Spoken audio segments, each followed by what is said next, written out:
Assalamualaikum warahmatullahi wabarakatuh. Salam sejahtera bagi kita semua.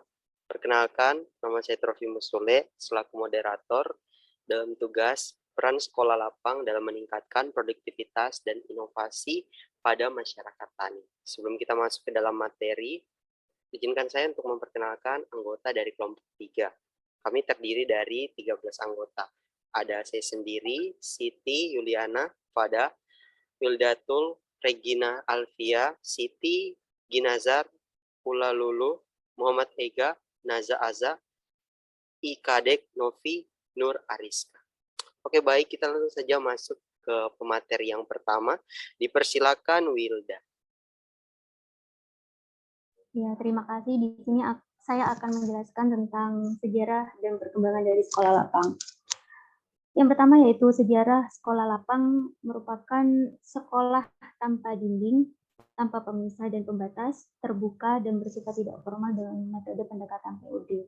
Nah, metode pendekatan PUD ini apa? Metode pendekatan PUD merupakan salah satu metode pendekatan pendidikan orang dewasa guna mengembangkan dan memberdayakan petani melalui sistem pembelajaran berdasarkan pengalaman dalam melaksanakan kegiatan di bidang kehutanan.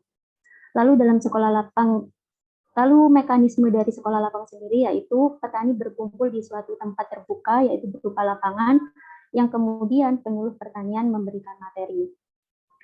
Lalu metode sekolah lapang sendiri biasanya melakukan pertemuan 1 kali dalam seminggu. Dan juga metode sekolah lapang ini menggunakan metode komunikasi 1 arah dan 2 arah seperti ceramah, partisipatif, praktek langsung, ataupun focus group discussion. Lalu berbicara mengenai perkembangan dari sekolah lapang sendiri, yaitu sebenarnya bukanlah hal yang baru. Dulu sekolah merupakan kegiatan ketika seorang laki-laki dewasa menyediakan waktu luang pergi kepada seseorang untuk menimba ilmu. Nah, waktu luang ini waktu luang yang dimaksud itu bukanlah waktu sisa, melainkan waktu yang memang dikhususkan untuk mempersiapkan diri, hati, dan pikiran untuk menerima semua materi. Lalu, seiring berjalannya waktu, para lelaki dewasa ini kemudian mengikutkan anak lelakinya dalam kegiatan belajar dikarenakan anak lelaki itu dianggap sebagai penerus atau penggantinya kelak. Sehingga semakin banyak anak yang melakukan kegiatan belajar, maka semakin banyak pula guru yang dibutuhkan untuk mengajari anak-anak tersebut. Lalu para guru tersebut kemudian menerima imbalan dari proses pembelajaran yang diberikan. Untuk materi selanjutnya akan dijelaskan oleh Fada. Oke, ketika tadi pembicara pertama sudah menjelaskan terkait dengan bagaimana sekolah lapang itu perkembangan dan juga sejarahnya, maka saya akan menjelaskan bagaimana konsep sekolah lapang dan juga prinsip sekolah lapang itu sendiri. Sekolah lapang itu merupakan suatu terobosan atau inovasi dalam pengembangan industri pertanian atau peternakan. Hasil yang diharapkan adalah meningkatkan skill serta ilmu pengetahuan petani maupun peternak dalam mengelola usaha mereka. Di sini sudah jelas bahwasanya gambaran dari sekolah lapang itu merupakan suatu inovasi ya yang akan dilakukan ketika atau program yang akan dilakukan kepada para petani dan juga peternak dalam menjalankan tugas mereka sehari-hari. Selain itu, tantangan zaman yang semakin cepat dan juga semakin modern ini menjadi suatu indikator ya bahwasannya sekolah lapang ini harus ada seperti itu. Lalu sekolah lapang itu juga merupakan konsep pemberdayaan khususnya bagi masyarakat yang memiliki profesi dalam bidang pertanian dan peternakan. Output yang diharapkan cukup jelas dengan adanya sekolah lapang ini membuat para petani maupun peternak berdaya secara ilmu pengetahuan dan juga teknologi. Selanjutnya terkait dengan prinsip ya dalam penerapan metode sekolah lapang ini ada beberapa hal yang kami yakini dan kami tulis. Yang pertama adalah kesetaraan. Bagaimana sebuah sekolah lapang ini mempunyai kesetaraan antara satu dengan yang lain. Yang kedua, komitmen semua pihak. Tentu dalam menjalankan sekolah lapang ini tentu stakeholder yang terkait itu harus mempunyai komitmen dalam menjalankan program ini sehingga program ini bisa berjalan dengan baik. Lalu yang ketiga, saling memberi informasi. Jadi adanya sekolah lapang ini memberikan wadah bagi para petani dan juga peternak untuk mendapatkan informasi dari adanya program-program sekolah lapang ini dengan tujuan atau output yang dihasilkan cukup jelas. Lalu selanjutnya adalah keterlibatan secara penuh. Yang kelima, yakin akan kegiatan yang mereka lakukan. Yang keenam, pemilihan dan penentuan komponen teknologi didasarkan pada hasil PRA.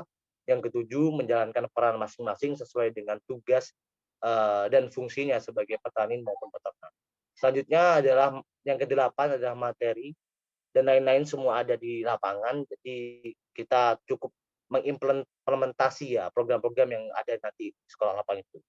Lalu untuk yang kesembilan, kurikulum untuk satu musim panen itu juga harus kita berikan ya kepada para petani maupun peternak dalam menjalankan aktivitasnya.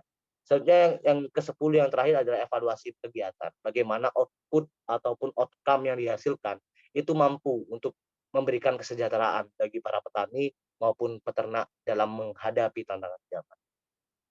Yang selanjutnya yaitu mengenai faktor penghambat penerapan sekolah lapang.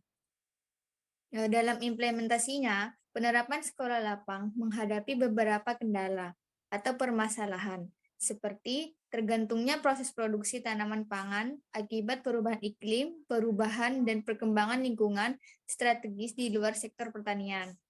Selain itu, permasalahan subsektor tanaman pangan yaitu adanya kesenjangan produktivitas di tingkat petani yang cukup besar dibanding potensi yang dapat dicapai petani. Lalu, faktor penghambat yang ditemui dalam menerapkan sekolah lapang yaitu 1. Bidang permasalahan belum tergambar secara spesifik. Yang kedua, perencanaan yang tidak matang. Dan yang ketiga, adanya kesenjangan atau gap antara tim penyuluh dengan tim petani. Yang keempat yaitu ketidakjelasan informasi, yang kelima komunikasi yang kaku, dan yang terakhir yaitu pendekatan sosial yang tidak tepat.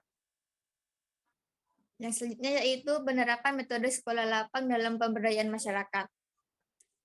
Yang pertama, penerapan metode sekolah lapang cocok digunakan untuk masyarakat yang bergerak di pertanian maupun peternakan. Yang kedua, dalam kegiatan sekolah lapang, tempat bagi para peserta secara aktif menguasai, mempraktikkan semua proses dan menciptakan ilmu pengetahuan. Sebab pendekatan sekolah lapang memandang petani sebagai sumber daya manusia potensial dan kunci keberhasilan. Dan yang ketiga, dalam penerapan sekolah lapang ditemui juga dinamika kelompok untuk melatih para peserta menjalin kerjasama, komunikasi, pemecahan masalah, dan kepentingan secara terstruktur. Penerapan metode sekolah lapang, kelompok kami mengambil contoh penelitian yang dilakukan oleh mahasiswa Magister Prodi Sosiologi Universitas Tanjung Pura pada tahun 2015 yang bertempat di Kelurahan Sungai Garam Hilir, Kecamatan Singkawang Utara, Kota Singkawang. Judul penelitiannya adalah Program Sekolah Lapangan Pengelolaan Tanaman Terpadu sebagai upaya peningkatan kapasitas petani. Dari penelitian tersebut, hasilnya yaitu program SLPTT yang telah dilaksanakan di Kelurahan Sungai Garam Hilir, Kecamatan Singkawang Utara, Kota Singkawang, telah berhasil meningkatkan kesejahteraan petani dan melalui program ini juga telah dapat mengubah perilaku petani yang awalnya secara tradisional yang berpola, sekarang menjadi petani yang lebih modern berkelanjutan. Kesimpulan dari materi atau bahan kita di presentasi ini bahwa pemerintah harus lebih melihat kesejahteraan petani melalui metode sekolah lapang ini. Sungguh pemerintah harus lebih memperhatikan banyak hal sehingga dari bahan materi ini ataupun program kerja yang akan dilakukan nanti bisa berjalan dengan maksimal dan menguntungkan banyak pihak.